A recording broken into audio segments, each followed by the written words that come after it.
Hi, I'm Tim. Welcome to our channel and thanks for logging on. If you enjoy these videos, do me a favor and subscribe to our YouTube channel right here at Watchbox Reviews. I'd really appreciate it, and I promise to update daily. If you love this watch, you can see it and you can purchase it on our website, thewatchbox.com. Today we are discussing a delightful two-tone Rolex Oyster Perpetual Datejust.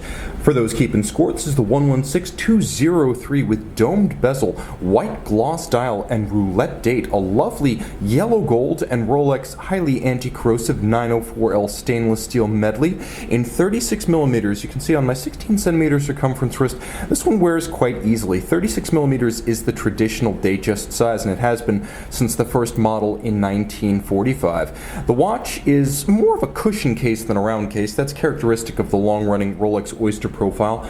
So the 36 millimeters in diameter, it's about 44.4 millimeters if you measure it lug-to-lug. If you measure the solid end links of the bracelet, it's a more robust but still very manageable 45.8 millimeters across the wrist, with 20 millimeter spacing between the lugs, and the thickness of the case all up 11.7 millimeters, so it will slide easily underneath a dress cuff. I can recommend this watch for a wrist as small as 13 centimeters circumference. Of course, for reference, one more time, my wrist is 16 centimeters circumference. It's a handsome and fun piece. As you can see, the use of yellow gold on the Oyster bracelet has a sportier aesthetic than the same treatment, which is a bit more common on the Jubilee style dress bracelet.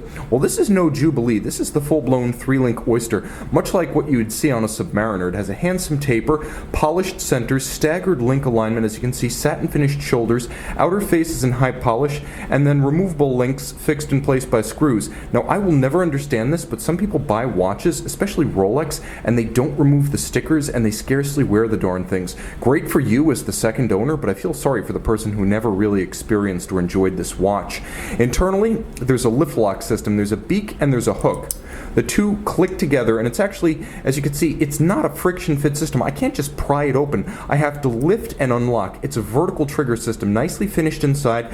You'll also note that there's a 5mm Rolex Easy Link. What this does, you can hear it snap into place and out of place. It gives you the ability to add or subtract 5mm, roughly the equivalent of adding or removing one sizable link. And then there are those 3 divots that are drilled inside the clasp, so you can change the anchoring point of the bracelet internally using a strap tool. It's a wonderful additional degree of adjustment that Rolex gives you. Straight through yellow gold with raised Rolex crown on the clasp. Jumping back to the case, this has always been the profile of the Datejust. Fluid, sinuous, sexy, lithe, graceful. It is anything but a Rolex super case. No subs, Explorer 2s, Sea Dwellers allowed. This is the traditional, lovely, compound curved and tapered Rolex case design. The watch feels graceful in a way that most of the Rolex sports watches no longer do. You can see Rolex twin lock crown, the 2 dots in yellow gold, and then you've got the domed style bezel that really sets this one apart from a standard Rolex 116233. Now, the 233 would feature the fluted bezel. Right here, you actually wind up with a domed profile that gives it a little bit more of a look that I'm going to call vintage inspired, as the domed bezel is something characteristic of many old Rolex bubble backs from the 30s and 40s, and you get that bubble-like shape with the domed bezel. You can see that the dial features yellow gold applique indices and 5-point Rolex crown, yellow gold hands at center. The idea of all this gold on the dial side is not just to look good, but to resist corrosion and oxidation over time. This is not a silver dial. This is a white dial. This is a chalk white glossy dial with a lovely set of stylized Roman numerals outboard of the hour indices on a railroad style minutes and seconds track. The Cyclops Eye, which joined the Datejust line back in 1954, present and correct, and you can see this is a roulette date with odds red and evens black. It's a lovely and whimsical touch and a long-time feature of Rolex date wheels on and off through the years. Now, you also get a stop seconds function. Push it all back in, screw down that twin lock crown. The watch is 100 meters water resistant, turn it all over. Oyster case back, screwed in.